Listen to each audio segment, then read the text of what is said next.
Hello and welcome to my YouTube channel root base. मैं हूं विनोद और मैं आज बीएससी के बहुत ही इंपॉर्टेंट टॉपिक को लेकर के आया हूं। इससे पहले भी इलेक्ट्रिसिटी और मैग्नेटिज्म में हम लोगों ने बहुत सारे इंपॉर्टेंट क्वेश्चन को किए हुए हैं। आज हम लोग का जो इंपॉर्टेंट क्वेश्चन है लैप्लास इक्वेशन का एप्लीकेशन। बहुत बार एग्जाम्स में आपके सेमेस्टर एग्जाम्स के फाइनल में पूछा जाता है कि what is Laplace equation and its application. तो आज हम लोग जो करेंगे ये पहला एप्लीकेशन है, इसके बाद हम लोग भी दूसरा एप्लीकेशन भी करेंगे।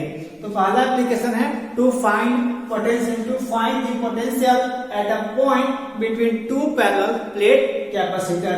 दो पैरेलल प्लेट कैपेसिटर के बीच में हम लोगों को पोटेंशियल को फाइंड करना है। तो दो पोटेंशियल कैसा, मान लीजिए दो प्लेट कैसा होता है, यहां पर मान लिया जाए ये पहला प्लेट कुछ इस शेप का होता है और दूसरा प्लेट इस टाइप का। तो इन दोनों के बीच का जो डिफरेंस होगा हम लोगों ने यहाँ पर टी माना हुआ है। बहुत जगह आप लोगों को मिलेगा डी, स्मॉल डी के डिस्टेंस को। यहाँ पर हम लोग जो मानेंगे वो टी मानेंगे। इसका डिस्टेंस कितना मानेंगे? टी मानेंगे, जो बहुत ही स्मॉल होना चाहिए। इन दोनों के बीच का डिस्टेंस जो है बहुत ही स्मॉल होना चाहिए। और इन दोनों का एरिया जो होना चाहिए दोनों प्लेट का, वो क्या होना चाहिए? सेम होना चाहिए। इन दोनों प्लेट के बीच का एरिया सेम होना चाहिए और डिस्टेंस बहुत ही कम होना चाहिए। तो यहाँ पर एक सेंटेंस आ रहा है कैपेसिटर। तो कैपेसिटर के बारे में आप लोगों ने क्लास 12 में भी पढ़ा होगा कि कैपेसिटर क्या होता है। तो कैपेसिटर इलेक्ट्रिकल एनर्जी को क्या करता है? अपने अंदर स्टोर करके रखता है और जब जरूरत पड़े तो वो दूसरे को ट्रांसफर करता है। जैसे कि आपके घर में फैन होगा या फिर कूलर होगा, तो कूलर को स्टार्ट होने में क्या होता है? बहुत ज्यादा एनर्जी की जरूरत होता है। जो एनर्जी उसको कैसे मिलता है? उसमें कैपेसिटर लगा हुआ होता है। उस कैपेसिटर में क्या होता है? बहुत सारे इलेक्ट्रिकल एनर्जी को अपने अंदर स्टोर करके रखता है। तो इसको जैसे ही हम लोग स्टार्ट करते हैं तो वो इलेक्ट्रिकल एनर्जी को ट्रांसफर करता है, जब तभी वो कूलर स्टार्ट होता है। तो इस तरह से हम लोग क्या करते हैं? कैपेसिटर का यूज करते हैं। तो यहाँ पर दो पैरेलल प्लेट्स है ए और बी, जिसका पोटेंशियल क्या है? V1 है और यहाँ पर V2 है। और यहाँ पर जो इलेक्ट्रिकल एनर्जी आपका ट्रांसफर हो रहा है वो कुछ इस तरह से हो रहा है। तो ए से बी की ओर और ये होते हुए क्या हो जा रहा है? आपका ग्राउंड स्टेट में हो जा रहा है। तो इस तरह से एरो आप लोग साइन नहीं दिखाओगे, ये आपके समझने के लिए सिर्फ मैंने बनाया हुआ था। दो प्लेट के बीच का डिस्टेंस कितना है? टी है। और ये मैंने बताया हुआ है पोटेंशियल V1 और V2, ए और बी दोनों के लिए। एक चार्ज हम लोग लेंगे +Q और एक चार्ज हम लोग लेंगे -Q। इसका डायरेक्शन है X। और इसके बीच में एक दो पैरेलल प्लेट्स के बीच में हम लोगों ने एक पॉइंट सपोज किया हुआ है P, जिसका डिस्टेंस है आपका A से P तक का, A प्लेट से X डिस्टेंस P पॉइंट तक के लिए। अब इसी के बारे में हम लोगों ने यहाँ पर लिखा हुआ है। तो अब चलिए इसको हम लोग करते हैं। यहाँ से आप लोग आंसर लिखोगे, consider two parallel plates A and B। A और B दो पैरेलल प्लेट्स है। Suppose T equal to perpendicular distance between plate. T क्या है? परपेंडिकुलर डिस्टेंस है, दोनों प्लेट्स के बीच का परपेंडिकुलर डिस्टेंस है T। A क्या है? Area of each plate. मैंने क्या बताया था? इस यहाँ पर प्लेट A और प्लेट B का जो एरिया होना चाहिए वो सेम होना चाहिए, तभी ये पैरेलल प्लेट होगा। दोनों का एरिया क्या होना चाहिए? सेम होना चाहिए। V1 and V2 equal to potentials of A and B respectively. V1 और V2, यहाँ पर प्लेट A के लिए आपका पोटेंशियल क्या है? V1 है। और B पॉइंट के लिए, B प्लेट के लिए आपका पोटेंशियल क्या है? V2 है। Let V1 greater than V2, V1 greater than V2, V1 greater than V2। V1 जो होगा वह ग्रेटर देन होगा किससे? V2 से। लेट अब हम लोग इस P पॉइंट के लिए आते हैं। Let P be the point in the space between the plates at distance X। यहाँ पर P पॉइंट जो है दोनों प्लेट के बीच का एक पॉइंट हम लोगों ने P सपोज किया हुआ है, जिसका डिस्टेंस इस A प्लेट से कितना है, x है, x फ्रॉम प्लेट A, इस प्लेट A से, at which electric potential to be known. तब हम लोग क्या कर सकते हैं, इलेक्ट्रिक पोटेंशियल को डिटरमाइन कर सकते हैं और फाइंड भी कर सकते हैं। Let V equal to potential at P, V क्या है, दोनों के बीच का पोटेंशियल डिफरेंस जो हम लोगों को फाइंड करना है, सॉरी पोटेंशियल डिफरेंस नहीं, पोटेंशियल को हम लोगों को फाइंड करना है, जो V है। According to Laplace equation del square V equal to 0, जो हम लोगों ने प्रीवियस वीडियो में भी पढ़ा हुआ था, Laplace equation del square V equal to 0, जहां डेल क्या है आपका लैप्लासियन ऑपरेटर और V क्या है स्केलर पोटेंशियल इक्वल टू 0। ये हो गया इक्वेशन नंबर 1। इससे पहले भी हम लोगों ने पढ़ा हुआ था शायद क्लास 12th में, दो पैरेलल प्लेट्स के बीच में हम लोगों को क्या करना था, पोटेंशियल को फाइंड करना था, और तो हम लोग ये पढ़े हुए थे क्लास 12th में। तो इसके आगे भी हम लोग करेंगे सोल्यूशन। तो चलिए अब इसको इक्वेशन 1 तक हम लोगों ने कर लिया था, जो Laplace equation del square V equal to 0, यहां तक हम लोगों ने किया है इक्वेशन 1 तक। इसको अगर हम लोग 1 डायमेंशन में लिखें तो कैसे लिखेंगे, in 1 dimensional del square V by del x square equal to 0। ये हो गया इक्वेशन नंबर 1।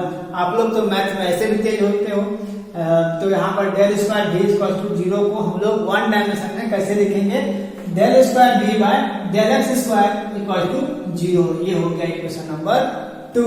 तो आप लोग बोलो कि सर हम लोग अगर मैथ में तेज होते तो फिजिक्स क्यों लेते, तो तेज तो होना पड़ेगा, क्योंकि 1 डायमेंशन हम लोग कैसे बनाएंगे, इसका डेल स्क्वायर V का del x square V equal to 0 का, तो यहाँ पर ऐसे बनेगा, in 1 dimensional del square V by x square equal to 0। रटने का जरूरत नहीं है, बहुत ही सिंपल है। अब इसके आगे हम लोग करते हैं, जब इसको हम लोग कॉमन लेंगे डेल और डेल x को, तो यहां से क्या बच जाएगा, यहाँ पर del V by del x बचेगा इक्वल टू 0। यहां से क्या किए हैं, डेल बाय डेल x को हम लोग कॉमन लिए हैं, तो यहाँ पर बचा है del V by del x equal to 0। अब यहाँ पर देखिए डेल x को क्या करेंगे, इक्वल टू के ये साइड में ले आएंगे, तो क्या होगा मेरा डेल x भी 0 होगा। तो यहाँ से डेल बच गया, यहाँ से del V by del x equal to 0। अब हम लोग क्या करेंगे, इसको इंटीग्रेशन करेंगे, इस टर्म को हम लोग क्या करेंगे, इंटीग्रेटिंग बोथ साइड, दोनों साइड को क्या करेंगे, इंटीग्रेट करेंगे। तो यहाँ से क्या हो जाएगा आपका del V by del x, ये टर्म बचेगा इंटीग्रेशन में del V by del x, और इक्वल टू यहाँ पर इंटीग्रेशन करते हैं तो इतना तो आप लोगों को मैथ आता ही होगा कि जब हम लोग किसी को इंटीग्रेट करते हैं किसी भी इक्वेशन को, तो एक कांस्टेंट हम लोगों को मिलता है। यहाँ पर हम लोग लेंगे λ1, इसके बाद इसको हम लोग एक बार और डिफरेंशिएट करेंगे, इसलिए इसके बाद हम लेंगे λ2। यहाँ पर आप लोग कुछ भी चाहोगे तो A B C D E एक कांस्टेंट आएगा, जो आप लोग λ1 लो या फिर A low B low C, कुछ भी आप लोग ले सकते हो। तो यहाँ पर मैंने क्या किया है, λ1 का यूज किया हुआ है, ये हुआ equation number 3, where λ1 equal to क्या है आपका इंटीग्रेशन कांस्टेंट। ये क्या है, इंटीग्रेशन कांस्टेंट। यहां से डेल x को हम लोग अगर इस साइड में ले आएंगे इक्वल टू के इस साइड में, तब क्या बचेगा, यहाँ से del v equal to λ1 del x। अब इसको हम लोग क्या करेंगे, फिर से इंटीग्रेट करेंगे, अगेन इंटीग्रेटिंग वी गेट। अभी मैंने क्या बतलाया था, इंटीग्रेशन करने से क्या होता है, कांस्टेंट आता है, तो वो कांस्टेंट हम लोग क्या यूज करेंगे। अब इसका इंटीग्रेशन करेंगे तो क्या बचेगा, v बचेगा। यहाँ से क्या बचेगा, ये तो λ1 मेरा कांस्टेंट है, तो λ1 तो रह जाएगा, और यहाँ से डेल x का अगर हम लोग इंटीग्रेशन करें तो सिर्फ यहाँ पर x बचेगा। और एक इंटीग्रेशन आता है, आप लोगों को मैंने पिछले बताया था कि इंटीग्रेशन करने पर एक कांस्टेंट आता है। तो यहाँ पर A B C D आप लोग के मन में कुछ भी आए तो कुछ भी आप लोग ले सकते हो, लेकिन ध्यान रखना है ये क्या होना चाहिए, कांस्टेंट होना चाहिए। ये हो गया आपका equation number 4 where lambda 2 equal to integration integration constant, again integration constant. ये फिर से क्या आ गया मेरा integration constant. Now applying boundary condition, हम लोग बाउंड्री कंडीशन अप्लाई करेंगे इस प्लेट के लिए। पहले हम लोग क्या अप्लाई करेंगे, इस प्लेट ए के लिए हम लोग बाउंड्री कंडीशन अप्लाई करेंगे। तो x का वैल्यू मेरा यहाँ पर इनिशियल में क्या आएगा, x का वैल्यू 0 आएगा और v का वैल्यू मेरा क्या आएगा v1, क्योंकि हम लोग ए प्लेट के लिए हम लोग पोटेंशियल v1 को यूज किए हैं। तो यहाँ पर v इक्वल टू v1। अब हम लोग प्लेट 2 में आते हैं। अभी जो हम लोग पहले यूज करेंगे इक्वेशन 4 के लिए, यहाँ पर इस यहाँ पर प्लेट ए के लिए हम लोग यूज करेंगे। ये तो आ गया प्लेट ए के लिए बाउंड्री कंडीशन। अब हम लोग क्या करेंगे, बाउंड्री कंडीशन निकालेंगे प्लेट बी के लिए। तो बी प्लेट के लिए मेरा क्या आएगा x का वैल्यू t आएगा। मेरा बी प्लेट के लिए x का वैल्यू t आएगा और v का वैल्यू हम लोग इसके लिए पोटेंशियल क्या यूज किए हैं, v2 का यूज किए हैं। तो ये आ गया आपका, इसको मैं डबल टिक करता हूं क्योंकि ये हो गया आपका ए के लिए और ये हो गया आपका बी प्लेट के लिए। तो दोनों के लिए ये हो गया बाउंड्री कंडीशन। जब बाउंड्री कंडीशन निकल गया तो इस बाउंड्री कंडीशन को हम लोग इक्वेशन नंबर 4 में पुट करेंगे तो हमारा आसानी से जो पोटेंशियल कांस्टेंट का वैल्यू निकल जाएगा। फिर हम लोग आराम से दोनों प्लेट के बीच का पोटेंशियल को फाइंड कर सकते हैं। तो चलिए बहुत आसान हो गया, तो आराम से इसका वैल्यू हम लोग अब पुट करते हैं फ्रॉम इक्वेशन 4। अब यहाँ पर इक्वेशन 4 में आना है, तो यहाँ से इसका वैल्यू इस ए प्लेट के लिए पहले हम लोग इस प्लेट के लिए निकालेंगे। तो यहाँ से देखिए v का वैल्यू हम लोगों का क्या है, v1 है। v का वैल्यू v1 इक्वल टू, ये तो λ1 है, ये कांस्टेंट हमको क्या करना है, इस λ1 का ही वैल्यू को निकालना है। फिर क्या करेंगे, यहाँ पर x जो x का वैल्यू कितना मेरा 0 है और यहाँ से हम लोग λ2 ये भी कांस्टेंट है, ये लग जाएगा। तो हम लोग पहले क्या किए v1, v के यहाँ पर v1 यूज किए, λ1 तो आपका रह गया कांस्टेंट है। यहाँ से क्या है ये आपका 0 प्लस λ2। तो यहाँ से λ2 इक्वल, ये तो λ1 को हम लोग 0 से इंटू करेंगे तो ये टर्म क्या हो गया आपका 0 हो गया। तो यहाँ से हम λ2 का वैल्यू निकाले तो λ2 इक्वल टू क्या होगा v1। तो मेरा इस प्लेट के लिए फाइंड हो गया। चलिए एक कांस्टेंट तो मेरा आ गया λ2। अब हम लोग वर्क करेंगे λ1 के लिए। तो इक्वेशन नंबर 5 तक आप लोग राइट डाउन कर लो, इसके बाद मैं इसको मिटा दूंगा, इसके आगे भी करूंगा। तो ये इक्वेशन अब आप लोग को याद रखना है second boundary condition.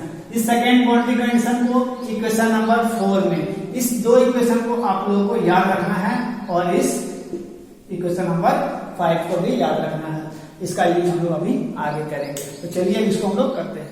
Equation number 5 तक हम लोगों ने कर लिया था। del2 का वैल्यू आया था मेरा v1 जो इक्वेशन नंबर 5 है।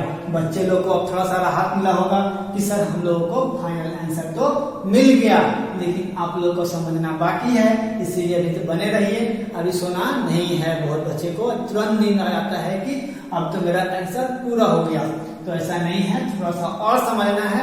सेकेंड बाउंड्री कंडीशन को अप्लाई करेंगे, फिर यहाँ तक आप समझ लेंगे फाइनल आंसर तक, उसके बाद आप आराम से रेस्ट कीजिए। तो चलिए हम लोग चलते हैं इक्वेशन नंबर 5 के आगे। तो अब हम लोग अप्लाई करेंगे फ्रॉम इक्वेशन 4। तो इक्वेशन 4 हम लोग का क्या था, v equal to λ1x plus del2, v equal to λ1x plus del2। तो del2 का वैल्यू हम लोग इक्वेशन नंबर 5 में निकाले हुए हैं, जो आपके पास डाटा में होगा, जो आप लोगों ने कॉपी में नोट किया होगा।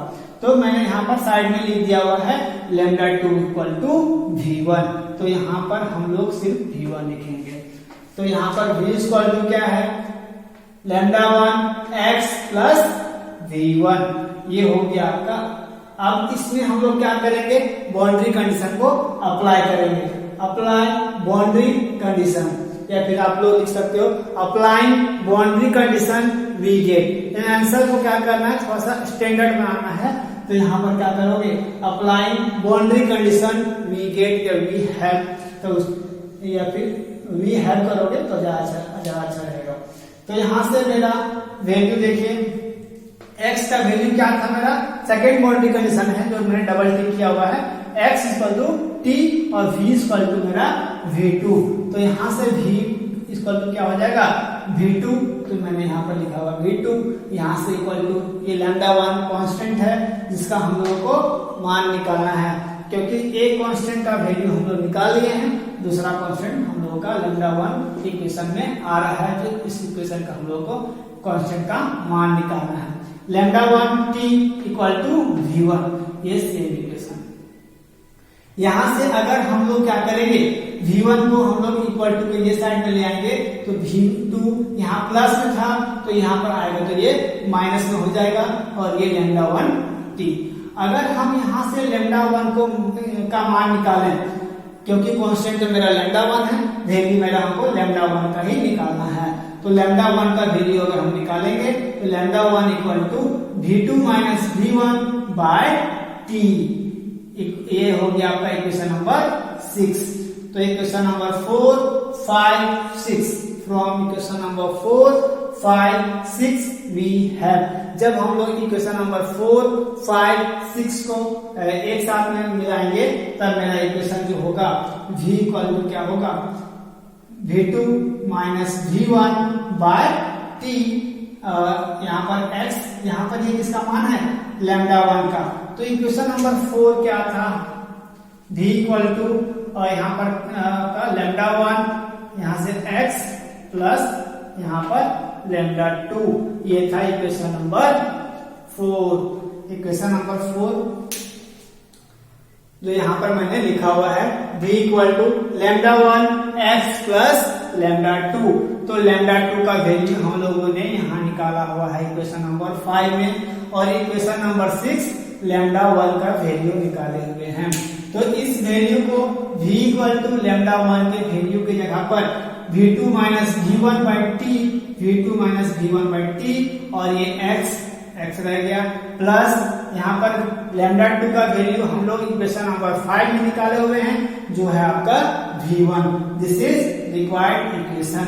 यहाँ पर आप लोग के साथ शॉर्ट लिखते हैं, तो ऐसा नहीं है, मैं एक नहीं बचा रहा हूँ, मैं इसको लॉन्ग कर देता हूँ। रिक्वायर्ड इक्वेशन, ये हो गया आपका प्रूव्ड, ये आपका फाइनल आंसर। जब भी आप लोग लैप्लासियस इक्वेशन में करोगे, इसका एप्लीकेशन आएगा तो इसको आप लोग जरूर करोगे, और बहुत ही आसान है। इस तरह का क्वेश्चन आप लोग क्लास 12 में पढ़े हो, तो ये छूटना नहीं चाहिए। 14 मार्क्स का विनोबा भावे यूनिवर्सिटी के अनुसार में बहुत बार इसको 14 मार्क्स में पूछा गया है, तो इस क्वेश्चन को आप लोग अच्छे से तैयार करोगे, और मैं उम्मीद करता हूं कि अब ये वीडियो जिसने भी देखा होगा ये 14 मार्क्स आसानी से उठा लेंगे। तो इस यूनिट का बहुत सारा क्वेश्चंस मैंने करवाया हुआ है मेरे वीडियो में, लिंक में आप लोग जाकर देख सकते हो। इस यूनिट से इलेक्ट्रिसिटी एंड मैग्नेटिज्म से बहुत सारे इंपॉर्टेंट क्वेश्चंस हो, गॉसेस थ्योरम से यूनिटलेस थ्योरम, इसके बाद आज ये टॉपिक है, तो इसके बाद हम लोग इसका दूसरा एप्लीकेशन भी करेंगे, वो करेंगे नेक्स्ट वीडियो में। तो मिलते हैं अगले वीडियो में। उम्मीद करता हूँ कि ये वीडियो आप लोगों को समझ में आया होगा, और अगर समझ में आया होगा तो मेरे चैनल को सब्सक्राइब कर लें और शेयर भी कर दें, ताकि और भी स्टूडेंट जो हैं आसानी से पढ़ सकें। और अगर आप लोगों को और भी किसी टॉपिक में दिक्कत होता हो तो मेरे व्हाट्सएप लिंक पर, जो लिंक मैंने डिस्क्रिप्शन में आप लोगों को मिल जाएगा, तो डिस्क्रिप्शन में आप लोग लिंक पर आ सकते हो, ग्रुप में ऐड हो सकते हो। जो भी आप लोगों को दिक्कत होता हो किसी भी टॉपिक में, तो उसे आप लोग मुझे कमेंट करो, मैं उसे सॉल्व करने का कोशिश करूंगा। तो मिलता हूं अगले वीडियो में, तब तक के लिए थैंक यू।